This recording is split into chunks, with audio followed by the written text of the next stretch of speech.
Hello, good afternoon. I'm sure the Arabic language media will be more interested on this press briefing. And again, thank you very much. I have here with me Dr. Seleshi Bekele, Minister of Water, Irrigation and Energy of Ethiopia. What we are going to do today is that we are going to speak the truth, but in the meantime, we are going to be very prudent and careful in our words. We're going to avoid that perpetual rage and sentiment because we are destined to live together. So having said that, Dr. Seleshi, the mic is yours.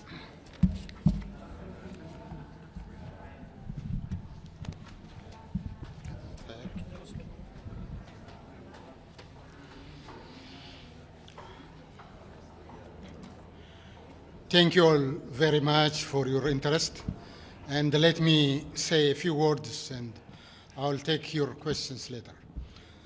As I told the Council, perhaps I'm the first water minister addressing the August body on hydroelectric dam that is under scrutiny in the unprecedented and unfair manner here at Security Council. We believe, Ethiopia believes, it is an unfitting use of the time and the resources of the UN Security Council to discuss the Grand Ethiopia Renaissance Dam.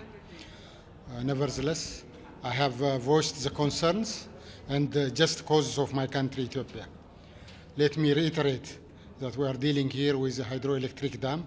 We are not building a nuclear plant, which is not the first of its kind in Africa or in the world. The world has many experience on hydroelectric dam. We are building a reservoir to store water that will generate electricity. After heating the turbine, the water continues to flow in the downstream. GERD is actually a people's project.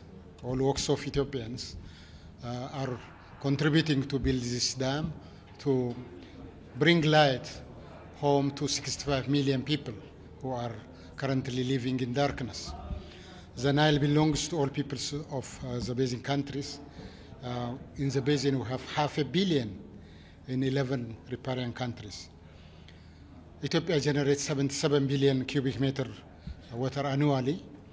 And in fact, 85% of the Nile is coming from Ethiopia. Equally, Ethiopians have best wishes and neighborly care for their compatriots in Egypt and Sudan. We have all the intention to live together in peace and cooperate for our mutual benefit. The GERD demonstrates these core principles for collective well-being, prosperity, and regional integration. Ethiopia has 70% of its population under the age of 30. More than 100,000 people are graduate from higher education, and 30 million Ethiopians are in school. It is an imperative, therefore, to cater the growing need for this population. Finally, Ethiopia believes that an agreement is within reach and given the necessary political will and the commitment to negotiate in good faith. We have already reached an understanding on a considerable number of issues. So the African Union is the right platform to deal with this kind of issue, to really bring a conducive environment for faithful negotiation. Thank you very much. I can now you can ask me your questions. Over here. Thank you, Mr. Minister. Ray Bouchafra from Sky News Arabiya. In today's session, most of members of Security Council, they talked about a solution that come to satisfy all the parties of the conflict, Ethiopia, Sudan, and Egypt. Which kind of solution do you think, in your point of view, will come to satisfy all the parties? Thank you. Thank you for that question.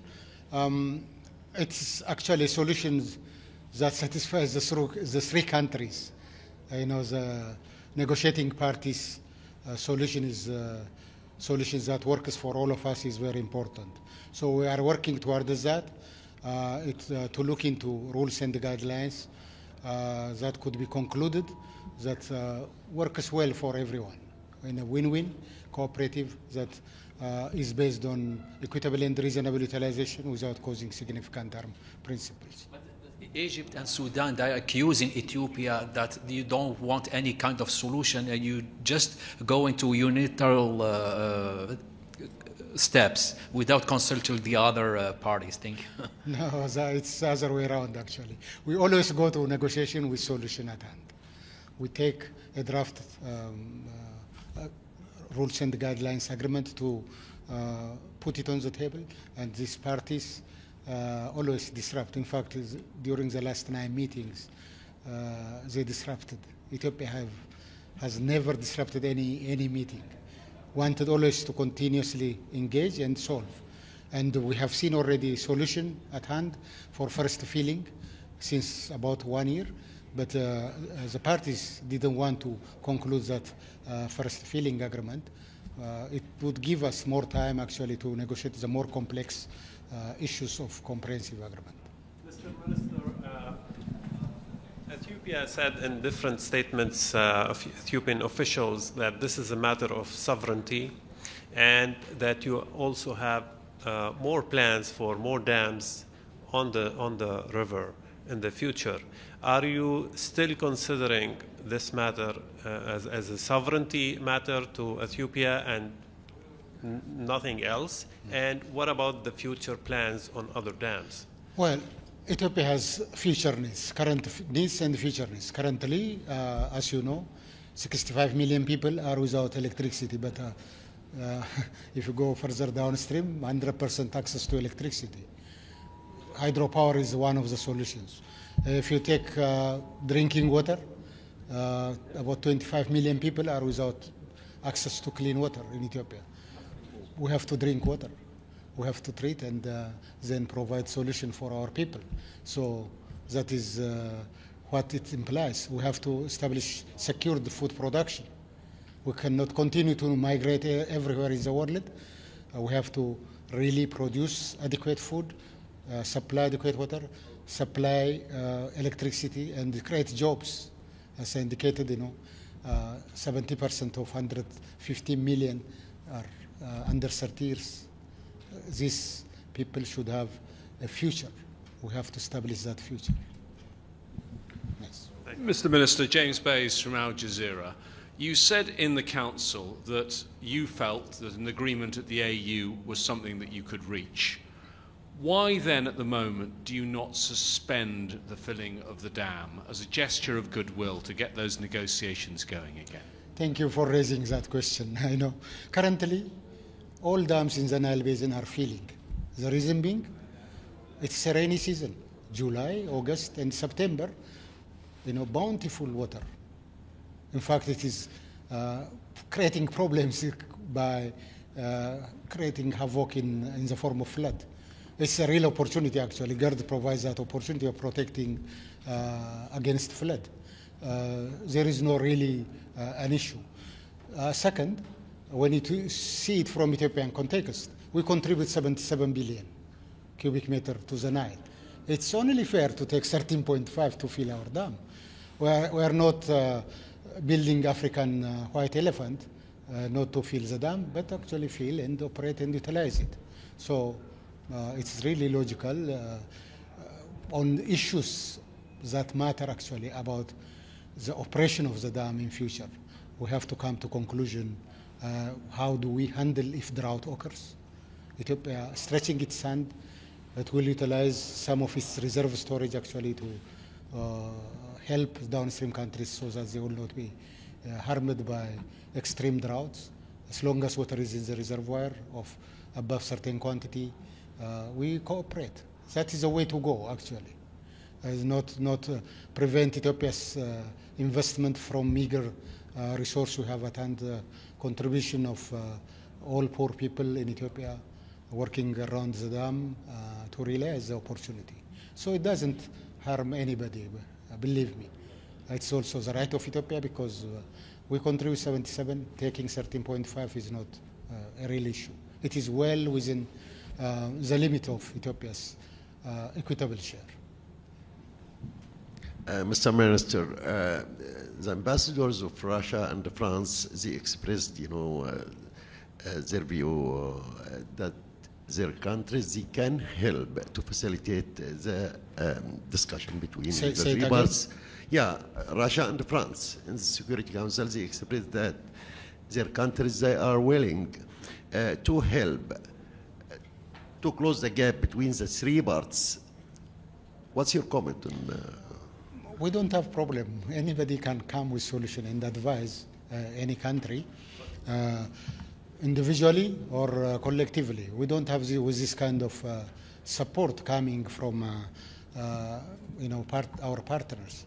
But we are negotiating in actual negotiation. We are handling the issue in a rule-based, according to the Declaration of Principle, in a faithful manner, in non-aggressive way. So we are moving forward. The world has a lot of experience. We are not building the first dam in the world. Europe has thousands of dams. US, Africa has very good experience and best practices in managing river basins like Niger, Limpopo, Zambezi, Senegal. We can draw experience from those rivers and live in peaceful manner so that we can develop rule-based policy. Abdullah Imasi from Al Hurra. My question is, what are Ethiopia's options if Egypt and Sudan insist on making the issue before the upcoming Security Council sessions? Say it again, please. Can you repeat? What are Ethiopia's options if Egypt insists and Sudan insists on making the issue in front of the Security Council in the next Security Council sessions? is not a place for this kind of negotiation. As I explained, it's the first case, the water resource development case. Water resource development case or development case is not the issue of the Council. The Council is looking into issues of security and political issues. Here, we have a development project. Most of the Council members actually emphasize that we go back to African Union, lead negotiation, conclude result on faithful negotiation. Are you still willing to work? Are you still willing to collaborate with the African Union? Absolutely, we are working on that. We have never boycotted the African Union meeting. All right, thank you very much. Thank you. Appreciate that. Thank you.